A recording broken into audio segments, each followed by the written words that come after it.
결혼한 자녀가 오랜만에 찾아온다고 하면 마음 한쪽이 반갑고 설레면서도 묘한 긴장이 찾아옵니다. 그 순간 머릿속 한구석에서 스치듯 지나가는 생각, 언제쯤 돌아갈까라는 마음이 들 때도 있습니다. 그 마음을 들켰을까 걱정이 되면서도 동시에 숨길 수 없는 피로감이 스며듭니다. 집안 구석구석 눈에 띄는 먼지, 어수선한 거실, 냉장고 속 채워야 할 반찬들까지 그 모든 것이 자녀 방문 소식과 함께 한꺼번에 어깨 위로 내려앉습니다. 예전 같으면 며칠 전부터 시장을 보고 집안을 말끔히 치우며 기다리는 것이 즐거움이었지만 나이가 들수록 준비 과정이 점점 더 버겁게 느껴집니다. 허리와 무릎은 예전만큼 따라주지 않고 조금만 서 있어도 다리가 무겁게 내려앉습니다. 그래도 자녀가 오는 날에는 아픈 몸을 추스르며 평소보다 단정한 옷으로 갈아입고 화장대 앞에 앉습니다. 단정한 머리, 말끔한 옷차림, 그리고 웃는 얼굴. 그 모든 것은 사랑하는 자식과 손주를 맞이하기 위한 마음이지만 속으로는 이번엔 오래 있지 않으면 좋겠다는 생각이 스치기도 합니다. 자녀 혼자 오는 것과 배우자까지 함께 오는 날은 분위기가 전혀 다릅니다. 사위나 며느리가 함께 오면 집안 공기는 조금 더 팽팽해집니다. 편안하게 있던 내 집이지만 손님이 온 것처럼 신경 써야 하는 부분이 많아집니다. 부엌을 오가며 음식 준비를 하면서도 그들의 시선이 느껴지는 것 같아 조심스럽습니다. 식탁에 올릴 메뉴를 고민하는 것도, 대화를 이어가는 것도, 사소한 집안 환경까지도 한 번 더 살펴보게 됩니다. 손주가 함께 오는 날에는 기쁨이 2배가 되지만 체력 소모도 2배입니다. 쉴 새 없이 뛰어다니는 작은 발소리에 웃음이 절로 나면서도 그 뒤를 따라다니며 안전을 살피고 흘린 음식을 닦아내고 어질러진 장난감을 정리하는 일은 만만치 않습니다. 하루를 함께 보내고 나면 몸은 녹초가 되고 허리는 뻐근하게 굳어버립니다. 그렇다고 해서 자녀와 손주가 오는 것이 싫은 건 아닙니다. 오히려 너무도 소중한 시간임을 알지만 몸이 따라주지 않는 현실 앞에서 마음이 복잡해질 뿐입니다. 또한 자녀 세대와 우리의 세대는 살아온 환경과 가치관이 다릅니다. 우리가 젊었을 때는 부모의 집은 자식의 집이라는 생각이 자연스러웠지만 지금의 젊은 부부들은 독립된 생활과 개인 공간을 존중하는 문화를 당연하게 여깁니다. 이 차이는 때로는 오해를 만들고 때로는 서운함을 불러옵니다. 과거의 기준으로 현재를 바라보면 서로의 마음이 멀어질 수 있습니다. 그래서 자녀가 찾아오는 시간이 반가우면서도 어쩐지 긴장되는 순간이 생깁니다. 집안일과 청소, 음식 준비, 대화와 손님 맞이까지 모든 것을 스스로 해내던 시절에는 이 정도쯤이야 하고 넘길 수 있었지만 이제는 하루를 보내고 나면 며칠 동안 회복이 필요할 만큼 몸이 달라졌음을 느낍니다. 그 변화는 부정할 수도 되돌릴 수도 없는 노화의 일부입니다. 문제는 이 변화를 자녀가 잘 모른다는 것입니다. 예전처럼 환하게 웃으며 맞이하고 늘상 해주던 것을 해주길 기대하는 자녀의 모습 속에서 부모로서의 기쁨과 동시에 이제는 예전처럼 못해줄지도 모른다는 아쉬움이 밀려옵니다. 그러나 이러한 마음은 사랑이 식어서가 아니라 서로의 관계가 새로운 국면에 접어들었기 때문입니다. 오랫동안 부모로서 살아오며 쌓인 책임감, 의무감, 그리고 습관적인 헌신이 이제는 조금씩 무게를 줄여야 할 시기가 온 것입니다. 그렇지 않으면 몸도 마음도 쉽게 지치고 자녀와의 소중한 시간마저 피곤함 속에 묻혀버릴 수 있습니다. 서로를 아끼고 사랑하는 마음은 그대로 두되 그 방식은 달라져야 할 때입니다. 이 영상에서는 결혼한 자녀와의 관계를 소중히 지키면서도 감정 소모 없이 거리를 두고 지낼 수 있는 방법을 이야기하려 합니다. 특히 불필요한 오해를 만들지 않으면서도 서로 편안하게 지낼 수 있도록 돕는 대화의 기술에 대해 다룰 것입니다. 지금부터 이야기할 내용은 단순히 자녀 방문을 덜 힘들게 하는 팁이 아니라 앞으로의 관계를 더 건강하고 오래도록 유지하는 데 꼭 필요한 지혜가 될 것입니다. 결혼한 자녀가 온다고 하면 마음은 반갑지만 막상 그날이 되면 체력과 집중력을 온전히 쏟아야 하는 하루가 됩니다. 아침부터 분주하게 청소를 하고 음식 재료를 손질하고 방문 시간에 맞춰 준비하다 보면 본격적인 만남이 시작되기도 전에 이미 절반은 지쳐있는 경우가 많습니다. 더 큰 문제는 만남이 언제 끝날지 알 수 없는 상태가 주는 부담감입니다. 시간이 길어질수록 대화와 웃음은 늘지만 그만큼 뒤처리와 피로도 함께 쌓입니다. 이 피로가 하루 이틀이 아니라 며칠씩 이어지면 다음 방문 소식을 들었을 때 반가움보다 이번엔 어떻게 버틸까 하는 생각이 먼저 들 수 있습니다. 그래서 가장 먼저 해야 할 일은 만남의 시간과 횟수를 미리 정하는 것입니다. 이건 사랑을 줄이자는 것이 아니라 사랑을 오래 지키기 위한 방법입니다. 관계에도 경계선이 필요합니다. 시간을 정해두면 부모는 체력을 분산해서 사용할 수 있고 자녀도 그 안에서 편안하게 시간을 보낼 수 있습니다. 실제로 심리학에서는 만남의 범위와 시간을 명확히 하는 것이 관계 만족도를 높인다고 말합니다. 예측 가능한 일정은 불필요한 긴장과 피로를 줄이고 만남을 더 즐겁게 만들어줍니다. 방법은 어렵지 않습니다. 자녀가 방문 일정을 이야기할 때 이렇게 말해보세요. 그날은 점심까지만 하고 가자. 오후 3시쯤에는 출발하는 게 좋겠다. 이처럼 구체적으로 시간대를 정하면 서로 부담이 줄어듭니다. 횟수도 마찬가지입니다. 명절, 생일, 특별한 날 정도로 기준을 잡으면 자주 만나지 않아도 만남이 더 귀하게 느껴집니다. 이렇게 하면 부모도 매번 큰 준비를 하지 않아도 되고 자녀도 이날은 특별하다는 생각으로 더 소중히 시간을 보낼 수 있습니다. 물론 이런 제안에 자녀가 서운해할 수도 있습니다. 왜 시간을 제한하느냐, 싫어서 그러느냐는 반응이 나올 수 있죠. 이럴 땐 솔직하게 설명하는 것이 좋습니다. 예전처럼 오래 준비하고 오래 대접하는 게 쉽지 않아. 짧게 만나도 우리는 충분히 즐겁게 지낼 수 있어. 이렇게 이유를 덧붙이면 오해 대신 이해가 자리 잡습니다. 또한 시간을 정한다고 해서 반드시 형식적으로만 움직일 필요는 없습니다. 간혹 일정이 늘어나는 경우가 있더라도 기본 원칙을 세워두면 그 범위를 벗어나지 않게 조율할 수 있습니다. 중요한 것은 이번엔 길게 만났으니 다음엔 짧게 보자처럼 균형을 유지하는 것입니다. 방문 시간과 횟수를 미리 정하는 것은 벽을 세우는 것이 아닙니다. 오히려 다음 만남을 더 기대하게 만드는 안전장치입니다. 만남이 짧아져도 오히려 그 안에서 대화가 깊어지고 서로에게 집중할 수 있습니다. 부담이 줄어들수록 표정은 편안해지고 대화에는 진심이 담기며 만남은 더 오래 기억됩니다. 결국 이 방법은 부모와 자녀 모두를 지켜주는 현실적인 지혜입니다. 무한정 시간을 내어주는 것이 사랑이 아니듯 적당한 경계를 세우는 것이 거리두기가 아닙니다. 그것은 관계를 지키고 서로를 더 오래 보고 싶게 만드는 가장 현명한 방식입니다. 자녀가 온다고 하면 예전처럼 집안을 치우고 한상 가득 차리는 게 습관처럼 몸에 배어 있습니다. 그러나 예전에는 이게 즐거운 일이었어도 지금은 체력과 시간이 예전 같지 않습니다. 하루 종일 서서 음식을 준비하고 먹고 난 뒤 설거지와 정리까지 이어지면 반가움보다 피로가 먼저 찾아옵니다. 그리고 그 피로는 하루 이틀이 아니라 며칠씩 몸에 남습니다. 이제는 방식을 바꿔야 합니다. 모든 걸 부모가 감당하는 시대는 지났습니다. 함께 나누는 방식으로 전환해야 만남이 즐거운 기억으로 남습니다. 그 핵심은 역할을 나누는 대화입니다. 역할 분담은 단순히 일을 덜기 위한 게 아니라 관계 속에서 서로를 존중하는 표현입니다. 심리학에서는 함께한 경험이 관계를 깊게 만든다고 말합니다. 부모가 준비하고 자녀가 소비만 하는 구조에서는 고마움이 당연함으로 변할 위험이 있습니다. 하지만 준비 과정과 마무리에 자녀가 직접 참여하면 부모의 노고를 피부로 느끼고 감사함이 커집니다. 예를 들어 자녀가 방문한다고 하면 이렇게 말할 수 있습니다. 이번엔 네가 반찬 두세 가지 준비해 오면 좋겠다. 설거지는 네가 맡아주면 내가 좀 쉴 수 있겠다. 이렇게 구체적으로 역할을 제안하면 자녀도 부담 없이 받아들입니다. 또한 음식 준비 전부를 하지 않고 외식으로 대체하는 것도 좋은 방법입니다. 피곤한 날에는 이번엔 밖에서 밥 먹자라고 가볍게 제안하면 됩니다. 혹시 이런 부탁이 미안하거나 자녀가 불편해할까 걱정될 수 있습니다. 특히 엄마가 다 해주면 되지라는 생각을 가진 자녀라면 거부감이 생길 수 있습니다.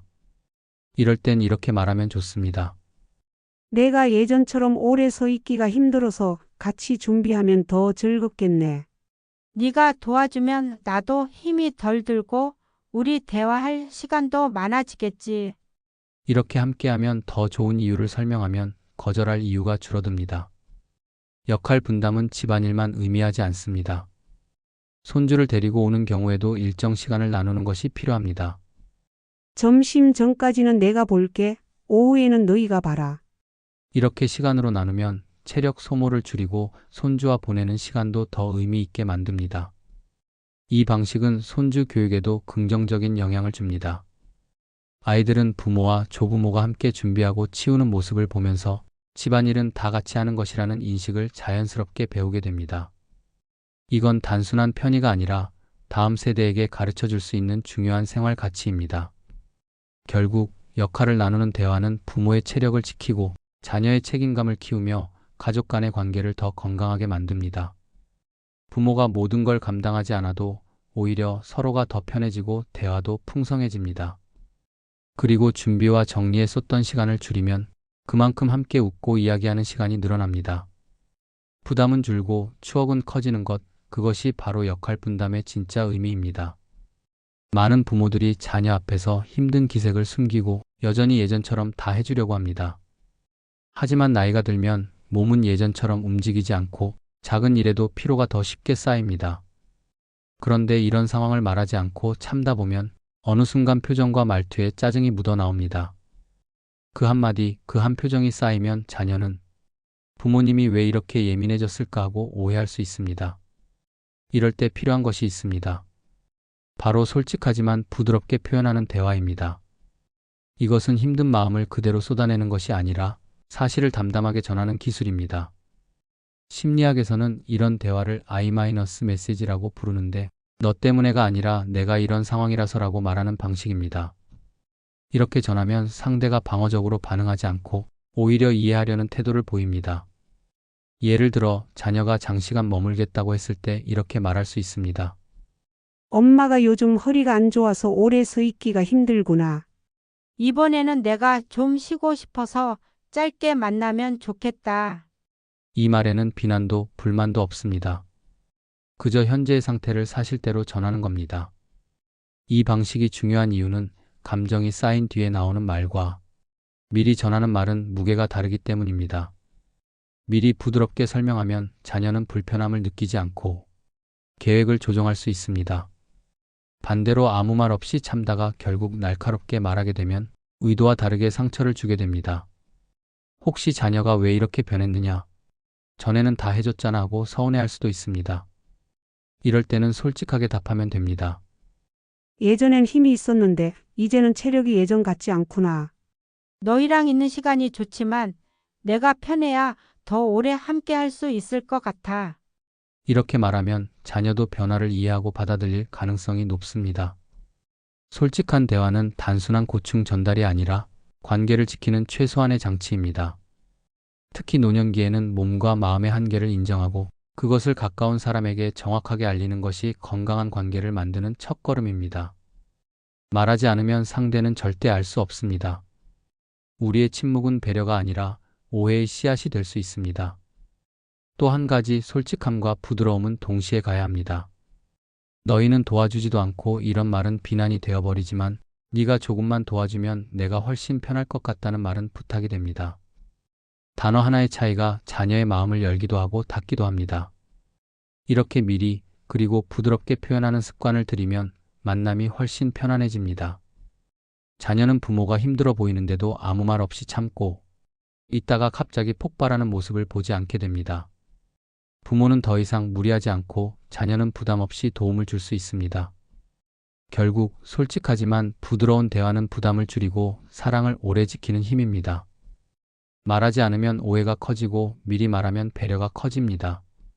이 작은 차이가 앞으로의 관계를 지키는 가장 확실한 방법이 됩니다.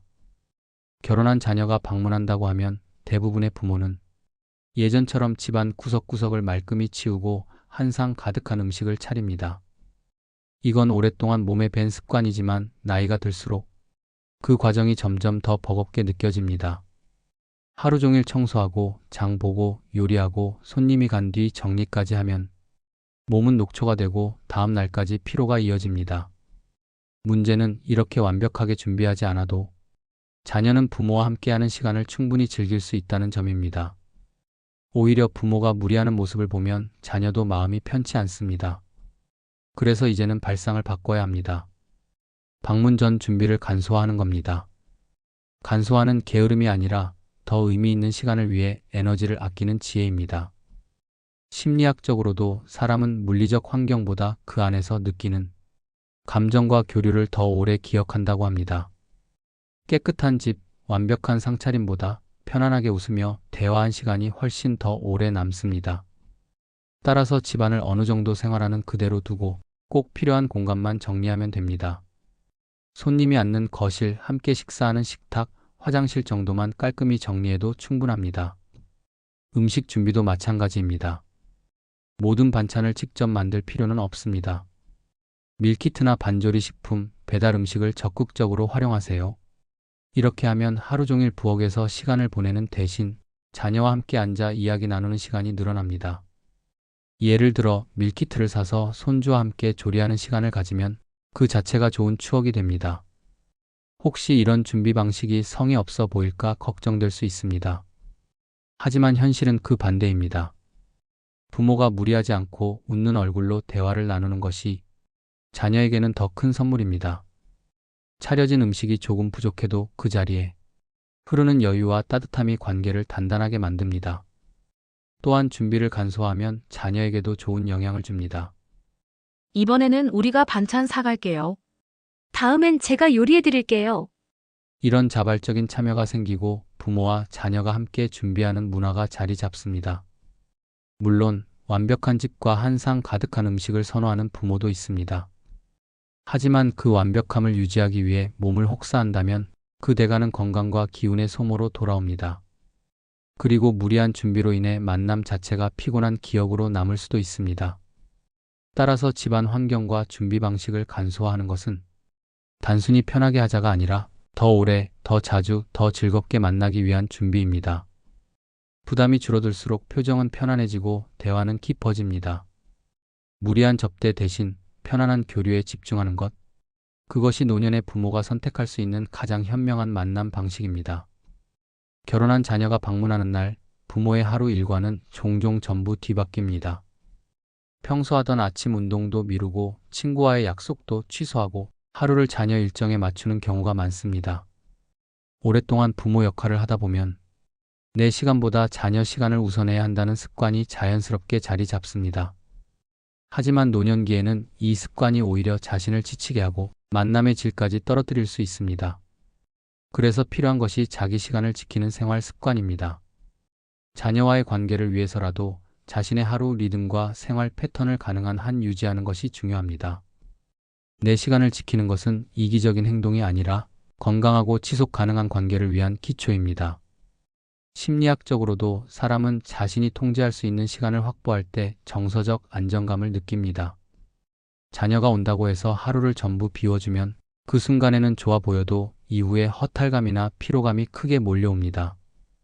반대로 내 생활을 일정 부분 유지하면 자녀와 만나는 시간이 더 특별하게 느껴집니다. 예를 들어 이렇게 말할 수 있습니다. 그날은 내가 오후에 약속이 있어서 점심까지만 가능해. 아침에 산책을 다녀와야 하니까 11시쯤 와. 이렇게 자신의 일정을 이유로 만남 시간을 조율하면 자녀도 자연스럽게 부모의 생활 패턴을 존중하게 됩니다. 혹시 이런 말이 자녀에게 거절로 들릴까 걱정될 수 있습니다. 하지만 오히려 자녀는 부모님이 바쁘게 건강하게 지내고 계시는구나 하고 안심할 가능성이 큽니다. 부모가 자기 생활을 지키며 사는 모습은 자녀에게 긍정적인 롤모델이 됩니다. 자기 시간을 지키는 습관은 단순히 시간 배분만 의미하지 않습니다. 내 일과 취미, 건강 관리를 자녀 방문 일정과 병행하는 방법을 찾는 것이 포함됩니다. 아침에 하던 스트레칭, 주말마다 가던 동호회, 정기적으로 하는 봉사활동이나 종교 모임 등 이런 생활 요소를 그대로 유지하면 자녀와의 만남이 내 삶 전체를 흔들지 않게 됩니다. 혹시 반대로 생각하는 사람도 있습니다. 그래도 자녀가 오는데 내 일정을 줄이는 게 맞지 않나? 물론 특별한 날이나 긴급한 상황에는 조정이 필요합니다. 하지만 매번 내 생활을 전부 비우면 어느 순간 만남이 피로로 변하고 자녀 방문이 부담이 될 수 있습니다. 오히려 생활을 유지하면서 만나는 것이 만남의 횟수를 더 오래 지속시킬 수 있습니다. 자기 시간을 지키는 습관은 결국 자녀와의 관계뿐만 아니라 나 자신의 삶의 질을 지켜줍니다. 내가 편안하고 건강해야 자녀와의 대화에도 여유와 진심이 묻어납니다. 그리고 이 모습은 자녀에게 노년에도 자기 삶을 주체적으로 살 수 있다는 확신을 줍니다. 결국 자기 시간을 지킨다는 것은 자녀와 거리를 두자는 뜻이 아니라 관계를 오래 지속하기 위한 균형을 만드는 일입니다. 내 하루를 온전히 내 것으로 유지할 때 자녀와의 만남은 더 반갑고 더 깊이 있는 시간이 됩니다. 결혼한 자녀와의 관계에서 거리 두기는 서로를 멀어지게 하는 차가운 벽이 아닙니다. 오히려 오래도록 따뜻하게 관계를 지켜주는 완충 장치입니다. 특히 나이가 들수록 체력과 생활 패턴이 달라지기 때문에 예전처럼 모든 것을 감당하며 만나는 방식은 언젠가 피로와 서운함을 남기게 됩니다. 오늘 이야기한 5가지 지혜는 단순한 생활 팁이 아니라 부모와 자녀 모두가 더 편안하고 오래 함께하기 위한 원칙입니다. 첫째, 방문 시간과 횟수를 미리 정해 예측 가능한 만남을 만드는 것. 둘째, 준비와 정리를 혼자 떠안지 않고 역할을 나누는 것. 셋째, 힘든 상황은 숨기지 않고 솔직하지만 부드럽게 전하는 것. 넷째, 집안과 음식 준비를 간소화해 대화와 여유에 집중하는 것. 다섯째, 자녀가 와도 자신의 하루와 일정을 유지해 자기 시간을 지키는 것. 이 5가지를 지키면 만남은 부담에서 즐거움으로 바뀝니다. 이제 중요한 건 내가 어떻게 선택하느냐입니다. 그동안 우리는 부모니까 당연이라는 생각으로 몸이 힘들어도 웃으며 준비했고 내 일정을 뒤로 미루고 자녀의 시간을 최우선에 두었습니다. 그 결과 만남이 반갑기보다 피곤하고 가끔은 자녀 방문 소식에 마음 한구석이 무거워지기도 했습니다. 하지만 부모도 한 사람의 개인입니다. 쉬고 싶을 때가 있고 나만의 시간을 보내고 싶을 때가 있으며 내 생활 패턴을 유지해야 마음이 안정됩니다. 이 사실을 인정하는 순간 자녀와의 관계도 편안해집니다.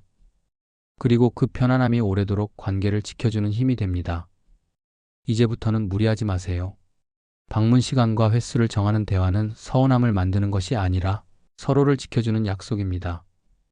역할을 나누면 몸은 가볍고 마음은 여유로워집니다. 솔직하게 전하는 한마디는 오해를 줄이고 배려를 키웁니다. 준비를 간소화하면 표정이 밝아지고 자기 시간을 지키면 만남이 더 반갑게 다가옵니다. 이 변화는 큰 결심이 필요한 게 아닙니다. 다음 만남부터 단 한 가지라도 실천해 보세요. 짧게 만나더라도 웃는 시간이 많아지고 돌아간 뒤에도 마음이 따뜻하게 남는다면 그게 바로 관계가 건강해졌다는 증거입니다. 부모의 행복은 자녀에게 가장 큰 선물입니다. 편안하고 웃는 부모의 모습은 자녀에게 안심과 기쁨을 줍니다. 그러니 더 이상 미안해하지 말고 나를 위한 시간을 가지세요. 그 선택이 결국 자녀와의 관계를 더 오래, 더 가깝게 만들어줍니다.